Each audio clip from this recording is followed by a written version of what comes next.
je pense que xam na ne waxtaan mënu fay am donc ñuy réitérer suñu engagement ci loolu di ko ñaan juste mu yërëm Sénégal ndax heure bi gars yi sonn nañu et la preuve ma ci profité également di ko lancer appel ak les autorités université bi ñu ko tëjee ci présentiel yàgg na xale yu bëri jàngeetuñu alors que ñun enseignants yi les gens sont prêts à aller au-delà de l'enseignement virtuel dem toog ak étudiants yi jàngal leen defal leen travaux pratiques donc pour me résumer heure bii leen rek moo mën a am ci Sénégal bitim réew nawluwaat ñu naw la suñu bopp ngel la waaye nañu bàyyi lii mu teg ko ci suuf ñu dem élection le ministre de l'intérieur Ali wax na ko donc man dama gëm ne ba tey avant le 2 élection c'est possible loolu lañ koy ñaan loolu la ñuy ñaan waa réew mi ndax Sénégal jàmm lañ ci bëgg buñ ci leneen donc pour dire que je ne pourrais pas commencer par mes propos sans vous saluer et saluer le peuple sénégalais qui nous regarde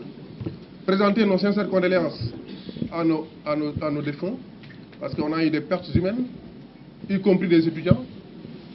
L'occasion donc m'est donnée pour présenter mes condoléances au corps enseignant mais également aux étudiants et à leurs familles pour dire que le Sénégal est un pays de paix et nous candidats nous ne voulons que la paix.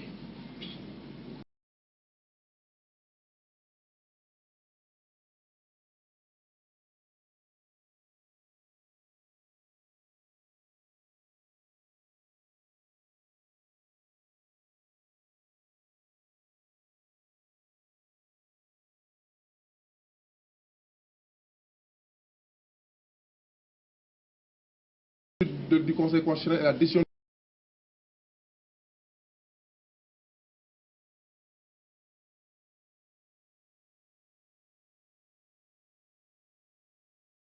du Conseil constitutionnel et la volonté populaire qui est assez simple et très claire. Nous ne nous trompons pas d'objectif. Le seul objectif aujourd'hui pour le peuple sénégalais est d'aller aux élections présidentielles le plus rapidement possible. L'ancien ministre l'a dit, rendre le tablier le 2 avril comme le veut la Constitution. Je vous remercie de votre bien et de votre attention. Merci beaucoup. Le président Thierno Alassane Sall.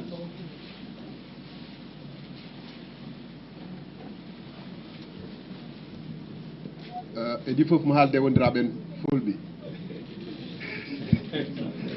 ɗumen hannde ko ñalawma gacci ganduɗa o hooreji leydi mbiteɗo Macky Sall suɓa e dow teddungal wi en faw ɗum Sénégal en gakkino nguru Sénégal en fijiri Sénégal saabu yimɓe majjani ko woni koye dow mum wona lawol wona ndimagu wona haqqillantagal dama wax ci pël ni que bésu gàcce la ñuy dund ndax kenn réerewul mbir ni Macky Sall lu muy doxal nii il fait du Macky Sall maanaam ci li mu newoon da nekk ba tey le 15 février ba conseil constitutionnel waxee ne woon naa leen man wóoluwuma Macky Sall pour mu organiser élection yi bu ñu yeboo xalaat keneen ba mu génnee démb li mu wax ci mbirum dialogue bi jàpp naa ni Sénégal yépp am mbetteel ndax conseil constitutionnel daf ko tënk te du conseil constitutionnel moo ko tënk conseil constitutionnel dafa fàttali constitution Sénégal wax tënk ko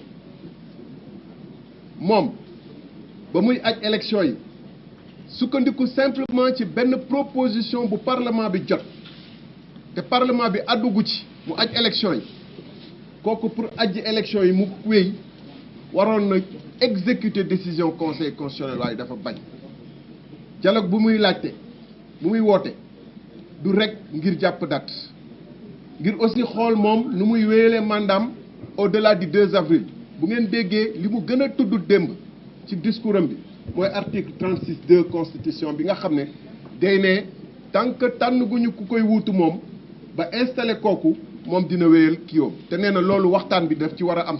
beneen bi mooy amnistie amnistie mooy lan mooy mbirum lépp lu fi xew ci réew mi te nga xam ne ay njombe yu dul jeex ñu wax ko pétrole bi gaz bi rapport Covid bi ñi fi dee ñoo ñëpp nañ ko naxasaay pour lan pour moom mu mun a am jàmm dem ndax même moom bu demee ku ko wuutu war na mën a bàyyi prisonnier politique yi nga xam ne ak yeneen prisonniers yi nga xam ne du ñu ay prisonnier politique nag am na ci ñoo xam ne nag ay vrai casseur lañu dañu def ay njombe kooku ku ko wuutu war na organiser dialogue xool ci yan anam la ñuy libérer ñi nga xam ne par centaines ci conditions yu atroces bu fekkoon dafa am yërmande du démb lay découvrir ni am na ay prisonniers.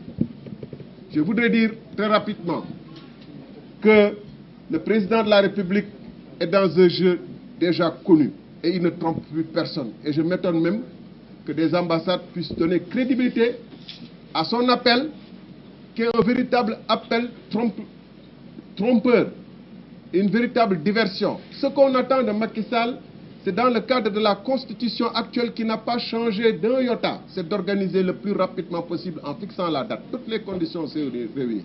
Fixer la date de l'élection présidentielle comme lui enjoint le Conseil constitutionnel le 15 février. Il s'y refuse. Organiser au contraire un dialogue qui lui permettra de changer le processus. Non seulement changer le processus, mais en même temps de valider le fait que malgré qu'il ait donné l'impression de répéter qu'il quittera le 2 avril, il ne l'a pas dit de manière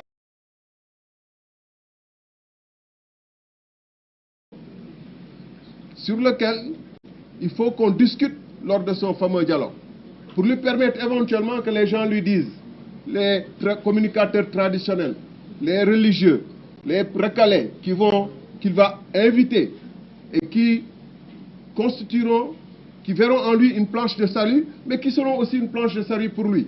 Pour que tous ces gens lui disent, vous êtes le plus beau, le plus gentil, le plus apte à